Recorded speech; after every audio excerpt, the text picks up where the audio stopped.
But that was fairly great play by TheRock there, trying to slip those in. He got that wall unguarded, and meanwhile he's got some Dragoons back and a Corsair ready to receive those Mutilisks. So I definitely say the winner of that exchange definitely got to be TheRock. And Mutalisks come back, they find a little bit more than they want, but there's one probe down. He's trying to work on that Corsair, and he gets it down. So he's not going to be deterred by this defense that he's being faced with here. He's working on a Dragoon now. Some excellent micro here. You'll see it dips out, up and in, and makes it very difficult. The Glaive Worm there takes out the Corsair, so it looked like July was pretty well blocked off, but he's done an excellent job here to force his way in, and more Dragoons coming.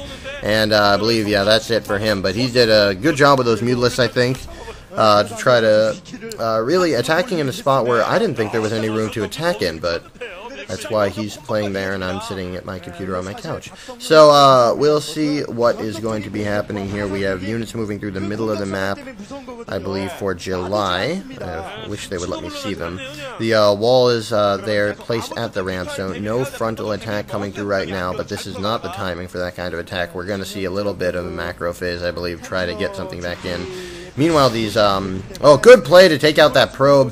That is going to delay the expansion by a matter of maybe 20 seconds. He's got to get another probe back down there, and I mean, everything you can do to try to delay that third expansion for the Protoss is going to be very good for the Zerg. Meanwhile, you can see that micro really coming into effect now for July Zerg. He's been able to micromanage those Mutalisks well enough to really just pester TheRock. There goes up the Nexus. And he's going to take another probe out, so he's lost a couple probes. Meanwhile, Corsair fleet now amassing to try to deal with that problem. He's still pumping Corsairs from that one Stargate, and July doesn't do anything about that. He's going to have a problem getting in. He's probably going to come up with some Scourge fairly soon to try to set down that fleet if he can find out. Okay, here we go. July is getting serious here. He's putting down 2 more hatcheries in that central expansion. He's going to try to take an economic lead and really power units here, which July is able to do because he's got excellent macro. Any of you don't know, just search up Sauron Zerg on YouTube and watch that replay. Also against TheRock, I believe, a couple years ago. And so he really... there's the Scourge I was talking about. I think they were able to get through and make a couple hits there.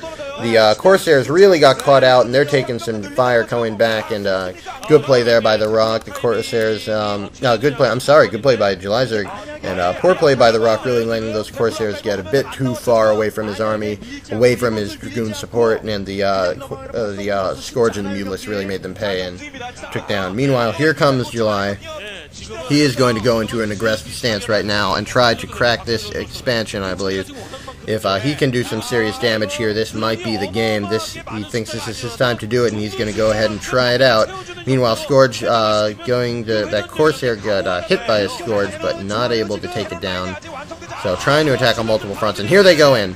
We see a lot of Hydralisks and a lot of Hydralisks. He's microing around those Mutalisks well to have them take some hits. Speed Zealots coming into the Hydralisks. You'll see them backing up. This is excellent micro here. And now they push forward. Now that the Speed Zealots are gone, the Hydralisks are going to be able to blast away at those cannons. No problem for Hydralisks. Focus firing there. Meanwhile, he's lost all his Mutalisks. I think a bit of a mistake there. But this is still going to do some damage. He's got 7 or 8 Hydralisks on through, and of course rallies coming in from all those hatcheries. If TheRock is really going to have to be able to absorb some serious hits right now if he's going to be able to win this game, and it looks like all by the moment. He's using his probes now. This is getting very bad for TheRock. He is at death's door. He needs to find something to do quickly. Loses a Corsair, and here it might be the final push here.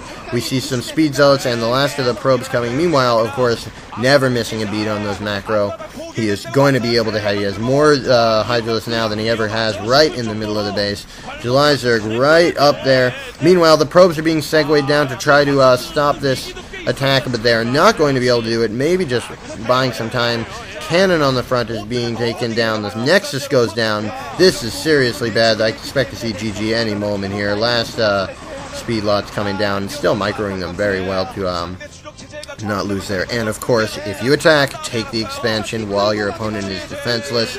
TheRock not very happy. He GG's. This one is over. July Zerg is going to take the 1-0 lead.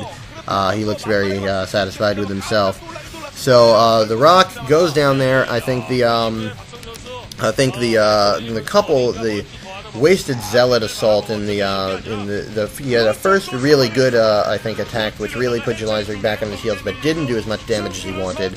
And then he had a second attack that didn't do nearly anything, so I think that's what cost him. Anyway, Mr. Winkle signing out. I hope you enjoyed it, and please comment on the video. I'm just starting up this stuff. I'll see you. Bye. 공격과 힘으로 풀어나가려고 안경 선수가 준비해왔는데 역시 박성 선수는 그런 플레이 강합니다. 그렇습니다. 원래 그렇게 된단 말이에요. 어쨌건 프로토스가 원스타에서건 투스타에서건 커세어를 약간 몇 개 정도 이렇게 4개, 4개 이상 이렇게 모아가지고 플레이를 하면은 저그의 공중 유닛들은 도망다니기 바쁘거든요. 따라서 그 힘을 바탕으로 프로토스는 저그의 본진을 보면서 플레이를 할 수가 있단 말이에요. 근데 박성준은 커세어한테도 막 들이대니까 내가 커세어를 보유했는데 저그 본진 잘 못 가본단 말이에요. 즉 박성준의 의도를 안겨서도 알 수가 없죠. 네. 자, 그렇게 하면 수비도 공격으로 하고 공격도 공격이고 다음 작전 준비도 공격으로 해요. 아무튼 공격 계속되는 공격에 결국 자신의 뜻을 끝까지 펼쳐보지 못한 안기호 무릎을 꿇고 맙니다. 지금 다 끝난 거 아니에요. 3전 2선 승제입니다. 대구에서는 뭔가 새로운 어떤 반란을 일으켜야 됩니다. 안기호 이렇게 박성준에게 또 맡겨서 4강 못 가보고 또 8강에서 미끄러질 수 없어요. 안기호.